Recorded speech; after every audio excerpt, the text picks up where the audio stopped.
All right, so I appreciate you guys coming back for part two. So I start my real estate career, right? And I left off the last video of how absolutely blessed I've always been. I just didn't know it. But so I get my real estate license. I'm still an undercover narcotics detective. And my first week in real estate, I literally procure a large tract of land as a listing. The guy wants $2.5 million for it. My very first week, within another week or so, I secure a buyer who's willing to pay $2.7 million for it. And you do the math at how much the commission was.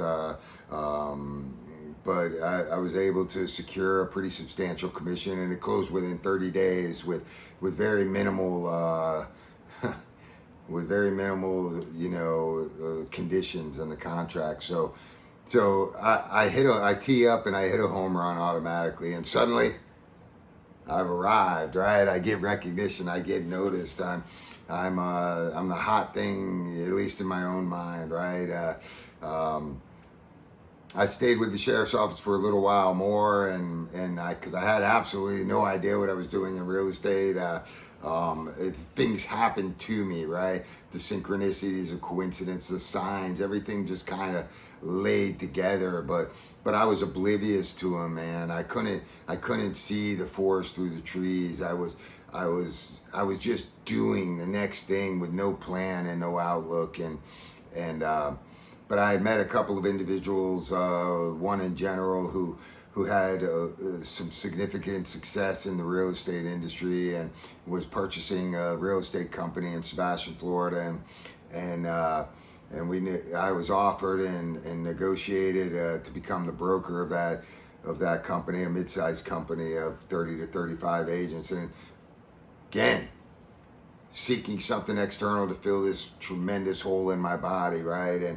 And I become the broker of this new company, oblivious to the fact that I have absolutely no clue how to sell anything, how to list anything, how to be a realtor, how to be in that industry. But it didn't matter. My name's on the door, and I leave my law enforcement career, and suddenly, like, I'm important, right? I have 30 to 35 people that know so much more about real estate than I do, and suddenly I'm there to direct them, and how my ego inflated, and I should have been satisfied with everything. I buy a house, I start to build a life that I had always only probably could never have imagined, but I didn't have an imagination, so I was just suddenly blessed with all of these accolades and recognition, and it presented that persona, that image to everybody that I had my shit together, but inside I was clueless, and I was still insecure, and I was still afraid, and I had no outlet to talk to, and it was, and I didn't know any better anyway. It was suck it up, keep moving, you'll figure it out as you go, and never give up and never surrender, and keep fighting, and so I threw myself into this, thinking that somehow this would sustain me. This would be what I needed to finally dig myself out of, the trying. But lo and behold, I suddenly wanted to be on the grass over there. It was never enough. And I see my partner who is doing substantially better than me, and I see their life and their material possessions, and suddenly I'm aspiring to be that, right? And the hole is still a gaping hole. In fact, it's getting bigger. I was never satisfied in my life. I was never truly content in my life, and I was never really happy. Even when I was happy, I wanted to be happier, right? So I continued to try to do things to gather more things, relationships, one-night stands that would temporarily boost my ego, liquid courage.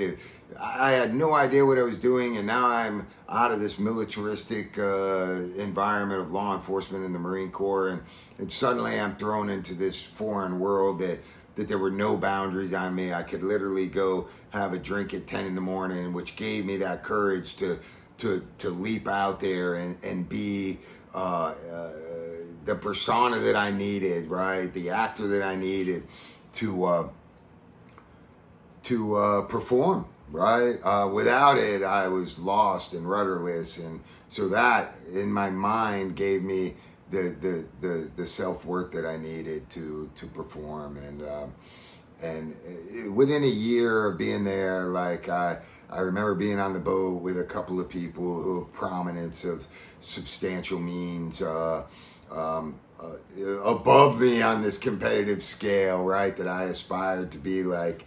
And I knew all along that these people had partaken in some drug use, but they all lived, pretty substantial lives and were successful. And my mind told me that this was different than the narcotics that I was investigating, right? And these people paid taxes and they contributed to society, and they were altruistic with some of their money and their means, and they were kind but more than any of that, I wanted to be in that club, right? So everything that I stood against in my life, like all these lines that I drew in the sands, this moral compass that I thought I had, completely went out the window because I wanted to achieve even more, right? So on that day in the boat, it was the first time that I tried an illicit drug, and it was cocaine, and I did cocaine every day for the next 2 years, and I probably didn't draw a sober breath for the next 10 years, right?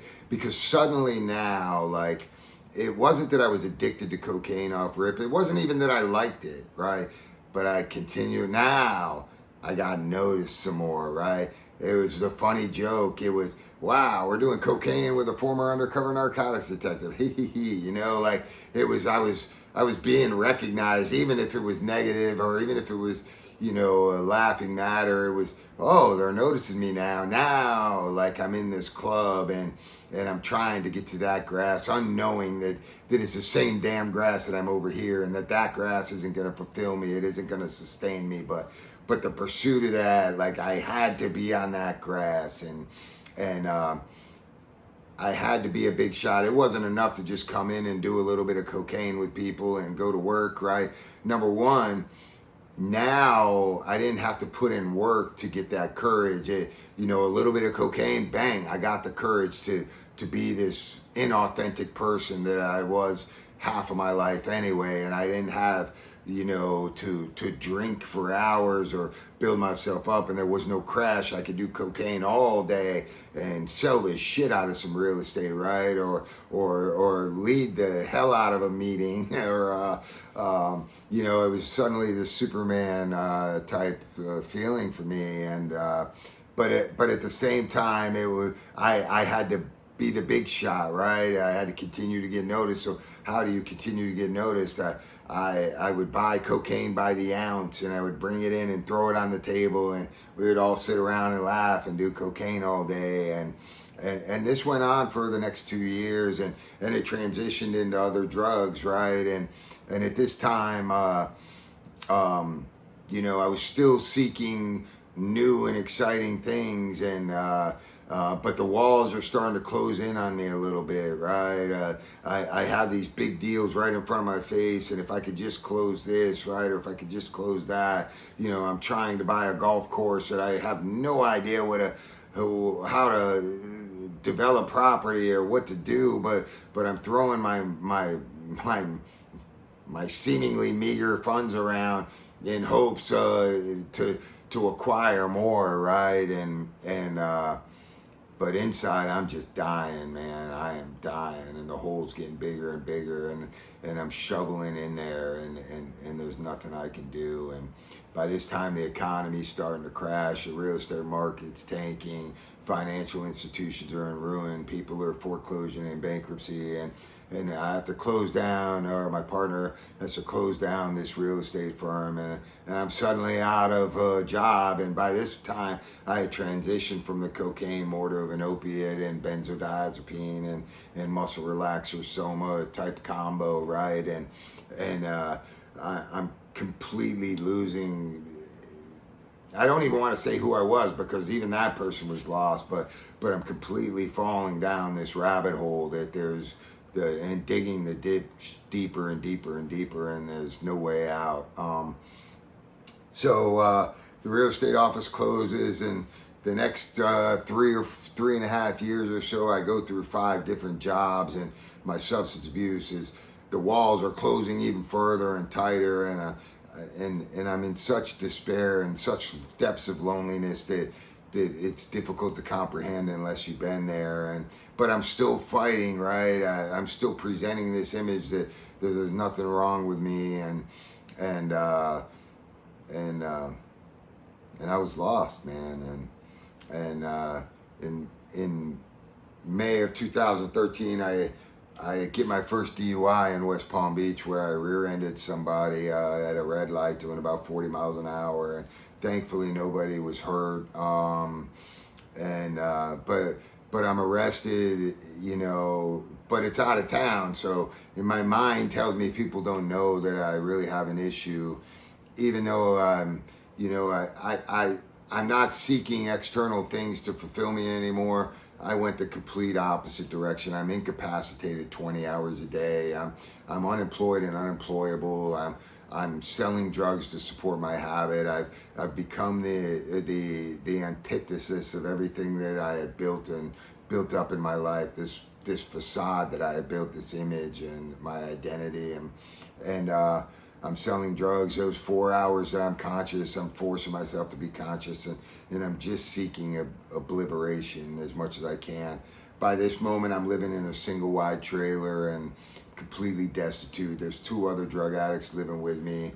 We're all hustling and selling drugs to support our habit. I try to come to recovery after my DUI, but I'm not sober.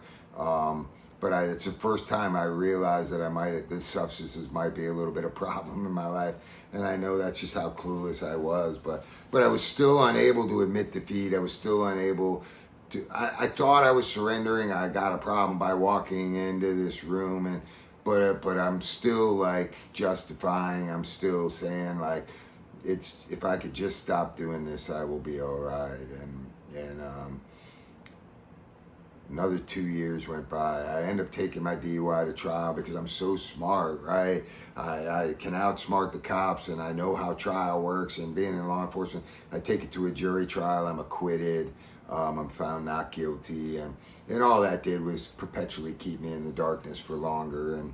And my substance abuse went on for 2 more years, and I had slowly given up on it. I never had any dreams before, but I certainly, the only path I could see now was this is my lot in life, and I was just seeking escape in any way I could.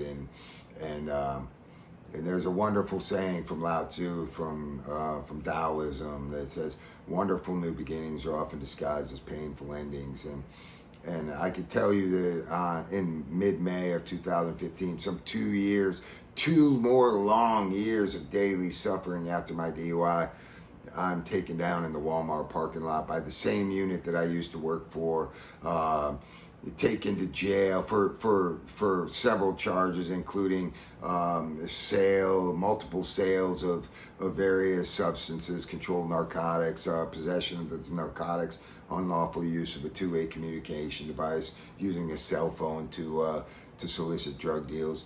I'm taken down in that parking lot and by 15 or so cops, many of which I worked for 11 years ago and were still there. And I'm taken to the same sheriff's department to be incarcerated, where I'd worked for also. It was humbling, it was humiliating, but it was absolutely what I needed. That was the worst day of my life, but foreshadow a little bit, it also turned out to be the best day of my life, and that's where Lao Tzu comes in. That painful ending of my life was a wonderful new beginning that aligns with where I'm at right now today. And I went from being this capitalist to this minimalist, and I went from seeking external validation and comfort and attention and recognition and being noticed to seeking it within, and I shifted over the next few months. But before I get to that, let me say this, that I'm locked up in jail. I don't have any friends left. My funny story is, early in my real estate career, I had applied for law school, right? Because I needed to have more letters behind my name. I had no desire to be a lawyer, but I needed to be important, right? I needed that recognition and validation. That was my sustenance. That is what fed me, right? That is what kept me going. That is what filled that hole temporarily, because without it, I was just an empty vessel. And so I sought to go to law school. I applied to law school, and I asked a local judge to write me a letter of recommendation, which he did. And as a coincidence and synchronicities would have it, guess who the judge was that set my bond at first appearance? And it was the same judge. And I have to tell you, thank you. And I won't mention his name, but he was not kind to me. And my bond was punishment. And even that, I was like, who do they think I am? I'm not going to run. I'm not a criminal. I'm just a sick person. And all of these validations and excuses and the self-pity, and everybody's out to get me, unfolded. But I absolutely needed to sit there and detox and suffer, and I had no money. They seized my vehicle from me, and as part of the Florida contraband forfeiture law, and I was renting a shitty little trailer at the time, and nobody was paying my rent for me. So I lost all my material possessions to the landlord, all my furniture, all my pictures, all my clothing.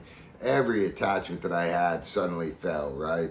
And it took a couple months before I could get a bond reduction and bond out, and I'm sleeping on my mom's couch, and I'm facing a prison sentence, and I lost everything. I had a pair of basketball shorts and a t-shirt, and I lost all my material possessions, but more importantly, I lost my pride and my dignity and my reputation and my standing in the community, and all these things that I had accomplished, and my identity that had propped me up for so long.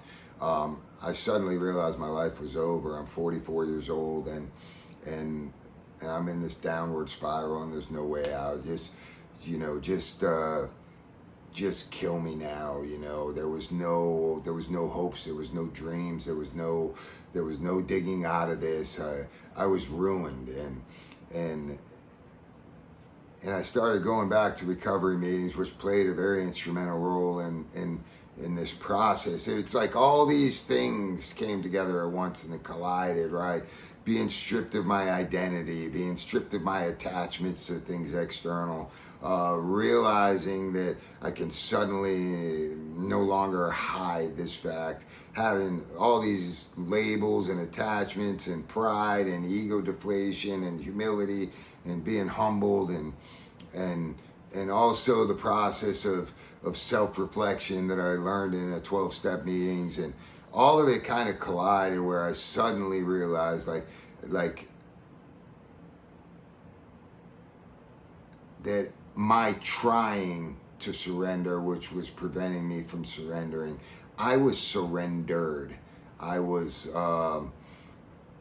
suddenly at this place where I wasn't trying to get sober and I wasn't trying to get high. I had given up and I was an empty vessel, and whatever God, if there was a God or the universe had in store for me, I wasn't seeking awakening. I wasn't seeking spirituality. I was just like, I am done. I give up trying. And in that window, that perfect little window, that space that I don't think I could ever reproduce in a billion years, bink, I suddenly realized, holy shit, I have been a fraud my entire life. Like, I was an actor. I was seeking these things in recognition and validation and self-worth and confidence from everything external, and I wasn't looking within for it. I wasn't looking to God. I wasn't looking to whatever that source was. And in that moment, I realized, wow, my life isn't over. My life never even began. It is just now beginning, and I'm still sleeping on my mom's couch. I'm still facing a lengthy prison sentence. I'm still penniless and material possessionless, and I'm still unemployed and unemployable. I'm still completely void of friends or a plan for the future. But I went from being filled with self-pity with a little bit of hope and with a little bit of saying, like, my life is just beginning, and thank you for this realization that I've been a fraud my entire life, and I awakened from this slumber. The veil started to fall. I suddenly realized that I was the only one keeping myself in prison, and that the only way for me out of this is to be grateful for what I have, and I have to tell you that I ended up having to go away for a little while, but I went away with my head held high, and I refused protection. I wasn't seeking assistance from the infallible anymore. I put myself in this position. I went away. I refused protection. They tried to give me protection, having been a former law enforcement officer, and I refused it. And I walked into jail, and it was probably the first time that I was authentic in my life, where I wasn't trying to befriend anybody, where I wasn't trying to present this image to anybody that I was this big bad drug dealer or this big bad law enforcement or Marine. I was just completely trying to be in the moment and trying to be grateful that I had a chance when I got out to start my life over.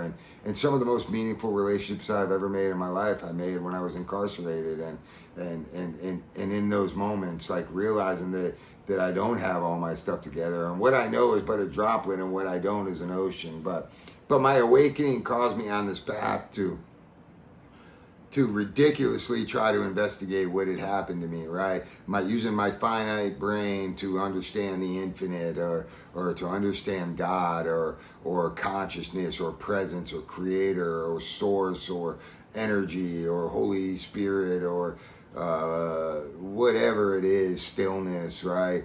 I read every book I could find, and I was trying to understand God, or this, how this can happen. How can I go from suddenly having all these beliefs in the world, and all these attachments, and all these ideas about the way things should be, to suddenly all that stripped away from me, and just realizing that everything is perfect, and the only one who's preventing me from seeing that perfection is me in my mind, right? I have this saying that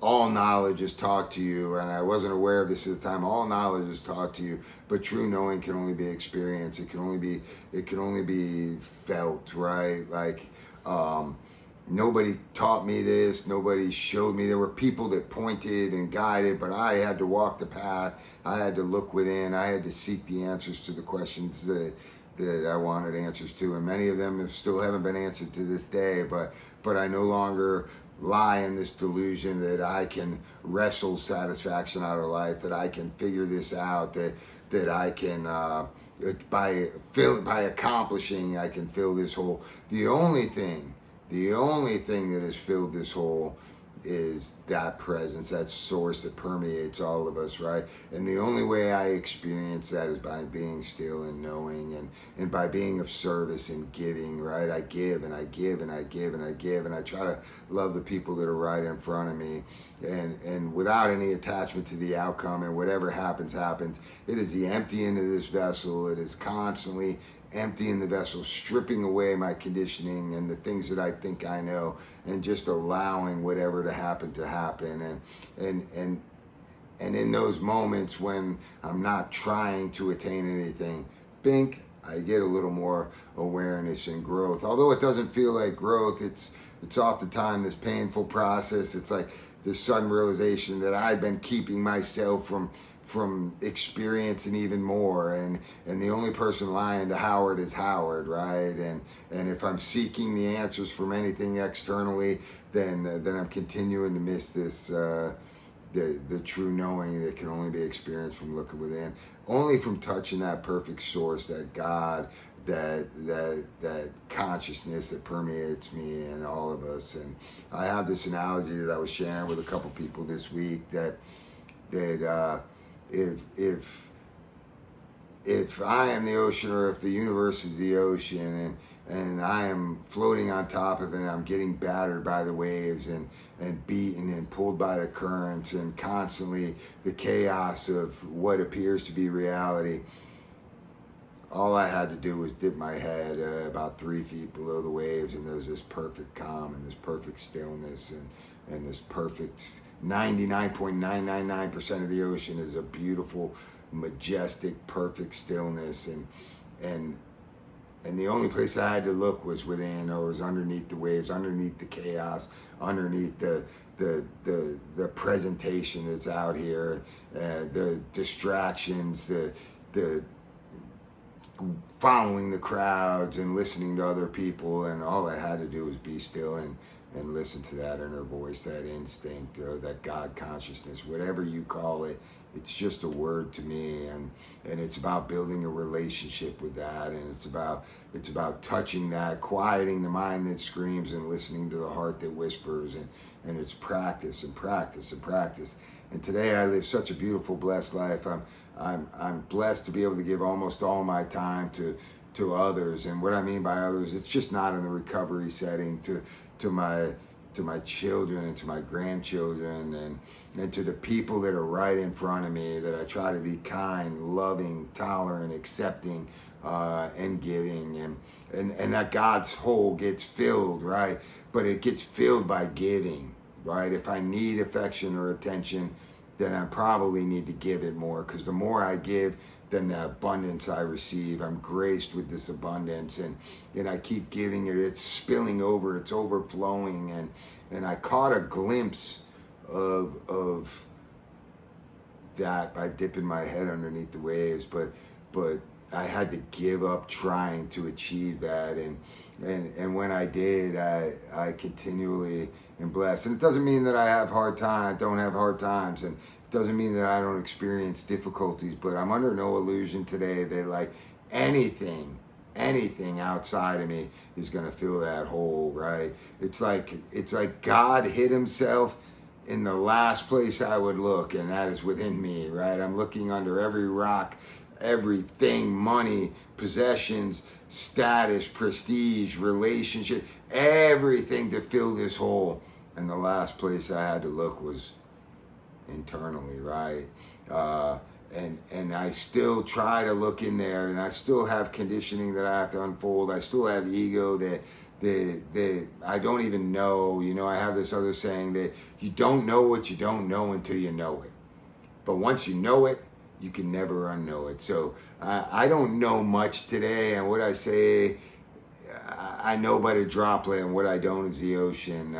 But I've let go of all of my beliefs, and most of my conscious beliefs at least. I've let go of all of my beliefs and my ideology and the way I think the world should be, and my political affiliations, and you're wrong and he's right, and all of these attachments. And I've let go of my desires, mostly to achieve and to to appease other people. And don't make no mistake about it, I see God in everything. So everybody that I encounter and everything that I encounter, I try to encounter it as if I'm meeting God, or I'm meeting myself, and I see myself, and they have something to teach me, and they're all pointing me in the direction, and I try to listen to that intuition and quiet the worldly noise, and it's not always easy, because remember, the mind screams and the heart whispers. So it's practice, and I just continually try to be there for other people, and to smile and to laugh, and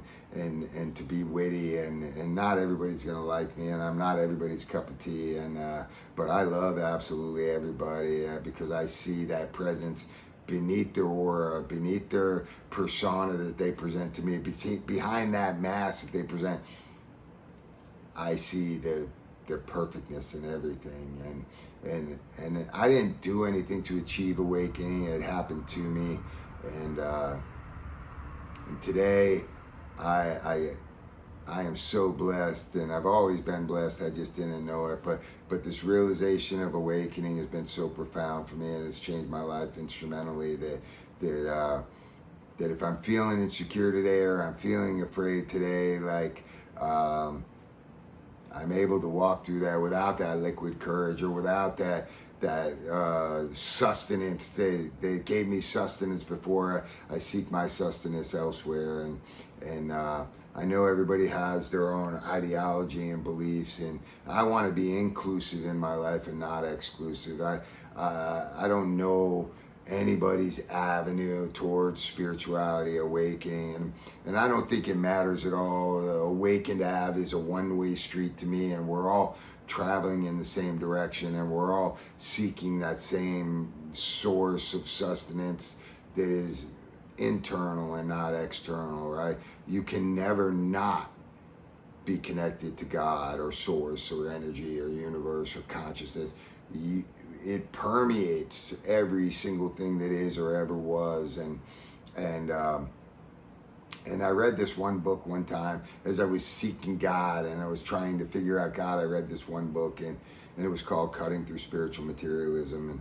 And I read many books. It doesn't matter if it's C.S. Lewis, Mere Christianity, Screwtape Letters, Eckhart Tolle, The Power of Now, Be Here Now by Ram Dass, Thich Nhat Hanh, You Are Here, Don Miguel Ruiz, The Four Green. I read everything I could get my hands on, but this one book changed my life, Cutting Through Spiritual Materialism. And it said everything external to you is materialism, spiritual material. Even this book that I was reading, if I am seeking God outside of myself, then it is no different than seeking a drink or a drug that imprisoned me. I was in chains of iron, now I'm in chains of gold, but chains are still chains. There is nothing to do and nowhere to go. It is to be still and touch that perfect presence which permeates us all. And you can never not have it. It's not outside of me. It's internal, and it's about looking within and touching that and listening to that voice and quieting the voices outside. It's the emptying of this vessel so that I can be filled up. It's the stripping, it's the unlearning of everything that I think I know so that I can have a new experience. And I'm so grateful for every step that I made, and I would gladly go through the years and years and years of suffering and not knowing to even have a moment of that glimpse of that perfect stillness, the presence that's only found in the moment, right? All suffering is in the mind, and true knowing can only be experienced. So at least that's my story of awakening, and I'm still awakening and still on the Awakened Ave and a direction, and I hope to wave to you guys along the pathway, and that we can all share together and join on the journey together. The journey to everywhere and to nowhere at the same time. There's nowhere to go and nothing to accomplish. It's be still and just know. Thank you for listening. Please hit like, please share, please subscribe, please comment. I want to know your thoughts and what you're doing to overcome your suffering. And if you are suffering, I can't give this to anybody, but I certainly hope to be an example and to share what limited knowledge I have. True knowing can only be a spirit, so look within and ask those questions. God is right there with you. Thank you.